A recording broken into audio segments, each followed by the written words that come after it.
नमस्कार। आज हम सुनते हैं कहानी लाचार माँ। कल दादी गुजर गई थी। मम्मी और पापा को जाना पड़ा था। मैं पढ़ाई की वजह से मामी के घर रुक गई थी।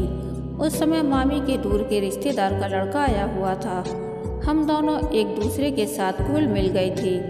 एक दिन की बात है, काफ़ी रात तक हम आपस में बातें करते रहे। मामा मामी भी सो चुके थे। ठंड बहुत पड़ रही थी। उस रात वह हुआ जो नहीं होना चाहिए था। मैं भी यह नहीं समझ पाई कि यह क्यों हुआ, और जो हुआ अनजाने में और शायद गलत हुआ। मुझे कुछ समझ में ही नहीं आया और ना ही उसे। दूसरे दिन हम सामान्य रहे और अपनी गलती को भूलकर अपने आप को संभाल लिया, पर कुदरत ने तो कुछ और ही लिख रखा था। 2-3 दिन के बाद मम्मी पापा भी आ गए और हम अपने घर चले गए। समय बीत रहा था, मगर मुझे क्या हो रहा था मैं समझ ही नहीं पा रही थी। एक दिन सिर भारी होने लगा और मैं चक्कर खाकर गिर पड़ी। मम्मी घबरा गईं। वे मुझे डॉक्टर के पास लेकर गईं। डॉक्टर ने चेक किया और मम्मी को बताया कि मैं प्रेग्नेंट हूँ। 2-3 महीने हो चुके हैं। मम्मी घबरा गईं। उन्हें खुद पर गुस्सा आ रहा था और मुझ पर भी। शायद वे सोच रही थी कि ना वह मुझे छोड़कर जाती और ना ऐसा होता। मैं रोने लगी और मम्मी सोच रही थी कि अब क्या किया जाए। उन्होंने सोचा कि हम गांव जाएंगे।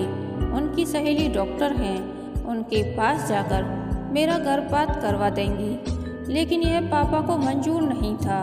पापा ने बहुत डांटा कि तुम जीव हत्या नहीं कर सकती। जीव हत्या करना पाप है और फिर देर भी हो चुकी है। मम्मी पापा को कुछ समझ में नहीं आ रहा था। इसीलिए उस साल मैं और मम्मी गांव में ही रहे। 9 महीने तक वहीं रुके रहे और बेटा होने के बाद उसे अनाथालय में दे दिया और हम शहर लौट आए। साल भर मेरी तबीयत खराब होने की वजह से मैं कोई एग्ज़ाम नहीं दे पाई। फिर दूसरे साल प्राइवेट एग्ज़ाम देकर पास की और कॉलेज में चली गई। उसके बाद ज़िंदगी बहुत ही मुश्किल थी। सब कुछ भूल जाना था और बस पढ़ाई और पढ़ाई में लग जाना था। अब 24 घंटे में से अधिक समय सिर्फ पढ़ाई होती थी और इस तरह मुझे नर्सिंग कॉलेज में एडमिशन मिल गया था। मम्मी पापा बहुत खुश थे और शायद मैंने भी उनको जो दुख दिया उसको कुछ कम कर पाई थी। मुझे आज भी वे दिन याद आते तो जैसे ज़िंदगी से नफरत हो जाती। ऐसा क्यों हो जाता है कि ज़िंदगी ऐसी जगह पर लाकर हमें रख खड़ी कर देती है जहाँ से निकल पाना बहुत मुश्किल होता है। लेकिन अब मैं अपने काम में बिजी हो चुकी थी। मेरी पढ़ाई पूरी हुई और ट्रेनिंग के बाद मुझे एक क्लिनिक में नौकरी मिल गई। कुछ दिन गुजर गए और फिर माँ भी गुजर गई। पापा और मैं ही घर में थे। अब मम्मी की कमी को घर पूरा नहीं कर पा रहा था और पापा बहुत दुखी रहते थे। मुझे हिम्मत करके घर को संभालना था। अनाथालय से राजीव, यही नाम रखा था उसका, को दिल्ली के एक परिवार ने गोद लिया था। वहाँ उसकी बहुत अच्छी परवरिश हुई। वह पढ़ लिख कर इंजीनियर बन गया था। उसको मुंबई में जॉब मिल गई थी। राजीव के मम्मी पापा उसके पास आए हुए थे। हमारा क्लिनिक उनके सोसाइटी के बाहर ही था।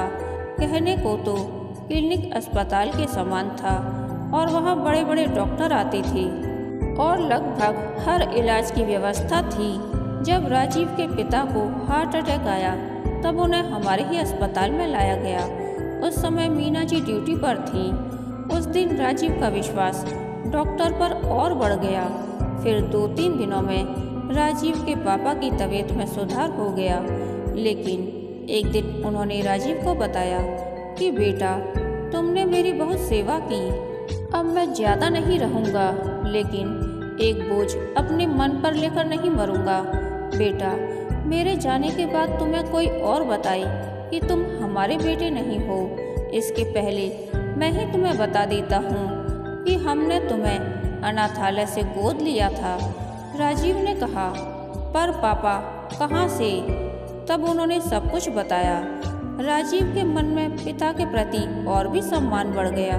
दूसरे ही दिन वे चल बसे, लेकिन राजीव के मन में यह बात बैठ गई और वह सोचने लगा कि माँ की क्या मजबूरी रही होगी जो उन्हें मुझे अनाथालय में देना पड़ा।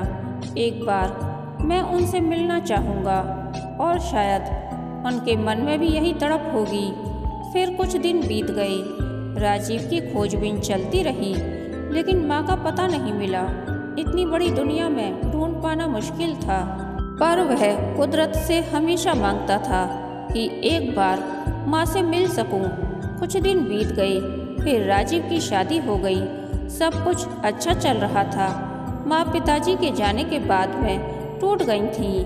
एक दिन राजीव की माँ को पक्षाघात पड़ा और उसके बाद तो वे बिस्तर से उठ नहीं सकी। उनके लिए एक नर्स की तलाश थी, क्योंकि राजीव और रिया दोनों ही सुबह से शाम तक बाहर रहती थी। मम्मी की देखभाल के लिए फुल टाइम कोई होना चाहिए, इसीलिए राजीव ने डॉक्टर से पूछा तो डॉक्टर ने उसे नंबर दिया और कहा कि आप इस नंबर पर फ़ोन करके पूछ लीजिए। आपको हमारे अस्पताल की एक सिस्टर जो पिछले महीने रिटायर हुई हैं, यह उनका नंबर है। राजीव ने पूछा तो मैंने तुरंत हाँ बोल दिया। धीरे धीरे राजीव की मम्मी की तबीयत में सुधार होने लगा। वे मुझे दिल ही दिल में बहुत आशीर्वाद देती और कहती थीं कि बहन, तुम्हारा और मेरा पिछले जन्म का क्या नाता है जो तुम इतनी अच्छी तरह से देखभाल करती हो, वरना आजकल तो पैसे देकर भी कोई नहीं करता। शायद कुछ रिश्ता रहा हो। उनकी एक आदत थी, वे रोज रात को अपनी डायरी लिखती थी। उनसे कुछ पूछो तो वे कुछ नहीं बताती थीं, बस कहती कि एक ही तो जन्म मिला है, जिसमें जितनी सेवा की जाए उतनी कम है। एक दिन बातों ही बातों में उन्होंने बताया कि मेरा बेटा कितना ख्याल रखता है, मेरा भी और आपका भी। ऐसा बेटा कुदरत सबको दे। वे बोली, देखो मैं रहूं या नहीं रहूं, तुम मेरे बेटे का ध्यान रखना। मैं समझ नहीं पाई कि वे ऐसा क्यों बोल रही हैं। उस दिन उन्होंने मुझे राजीव के बारे में सब कुछ बताया कि हम उसे अनाथालय से लाए थे। मैंने पूछा कहाँ से, मतलब किस अनाथालय से? तो उन्होंने जो बताया उसे सुनकर मेरे पैरों के नीचे की जमीन ही खिसक गई। मैं जान गई कि राजीव मेरा ही बेटा है।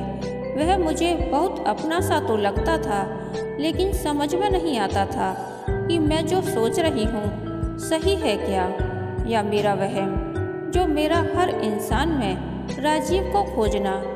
ऐसे लग रहा था जैसे यहाँ से बहुत दूर चली जाऊँ, लेकिन बेटे की ममता ने मेरे पैरों को रोक दिया। मैंने तो सिर्फ जन्म दिया। जिस यशोदा ने मेरे बेटे को पाल पोस कर बड़ा किया, वह धन्य है। मेरे बेटे को जिंदगी दी उस देवी की सेवा करने का मौका मिला है। उसे छोड़कर मैं कैसे जा सकती हूँ?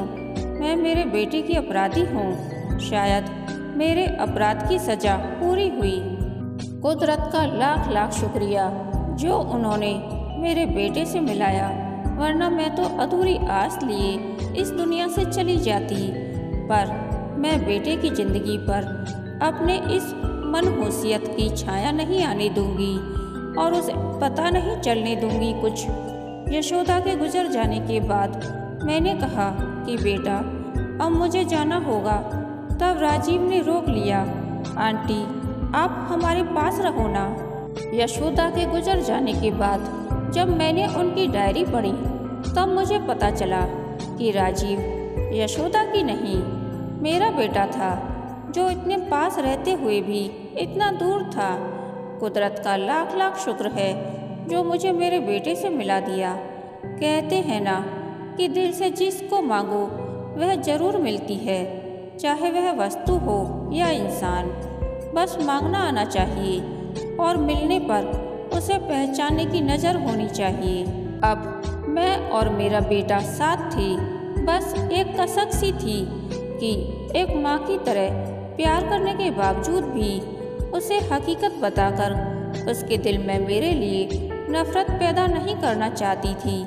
अगर उसे जन्म दिया तो पालने पोसने की जिम्मेदारी भी मेरी ही थी। जन्म देने के बाद तो मैं अपने बेटे का लालन पालन न कर सकी, लेकिन कुदरत ने मुझे दोबारा मौका दिया है। इसे हाथ से जाने नहीं दूंगी। मैंने अपने बेटे बहू को जी जान से प्यार किया और उनकी सेवा की। इस लाचार माँ की ममता एक दिन रंग लाई। मेरे बेटे ने मुझे एक दिन माँ कहकर पुकारा। मेरी तपस्या सफल हो गई। मेरे मन का कांटा दूर हो गया। कहानी के अंत तक बने रहने के लिए धन्यवाद। यह कहानी आपको कैसी लगी प्लीज़ कमेंट करके बताइए।